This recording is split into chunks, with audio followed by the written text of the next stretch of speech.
Thank you, Mr. Speaker. Mr. Speaker, I rise today to bring a very serious light to what appears to be a seemingly lighthearted subject. As the world prepares for the Olympic Games in Beijing this week, I rise today to denounce the Chinese Communist Party and its worldwide PANDA propaganda campaign. From the COVID-19 fiasco started in a lab in Wuhan to China's cover-up to the ongoing genocide against the Uyghurs and the repeated and increasingly hostile incursions by Chinese fighter jets over the island of Taiwan, including when a bipartisan delegation visited Taiwan just last November, this administration has decided to answer Chinese aggression with a diplomatic boycott of the Winter Olympic Games. I'm sure Chairman Mao is trembling in his Tiananmen mausoleum at the thought of our diplomats staying home. Well, two can play at this game.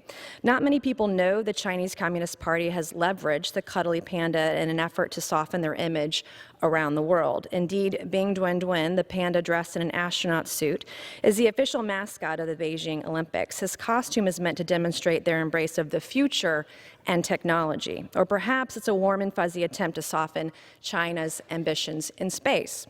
China claims all pandas the world over belong to China, and they charge zoos $500,000 per panda per year for the privilege of loaning these gentle creatures to us. Ultimately, every last panda must be returned to China, property of the Chinese Communist government. Every year, millions of Americans enjoy these pandas, not knowing the sinister plot behind their all too brief stay here. We should not fund China's panda propaganda campaign. In the words of Sun Tzu, begin by seizing something which your opponent holds dear, and then he will be amenable to your will. Let's get serious with our diplomacy and hit China where it hurts. Give freedom to the pandas and allow them to stay here in the United States.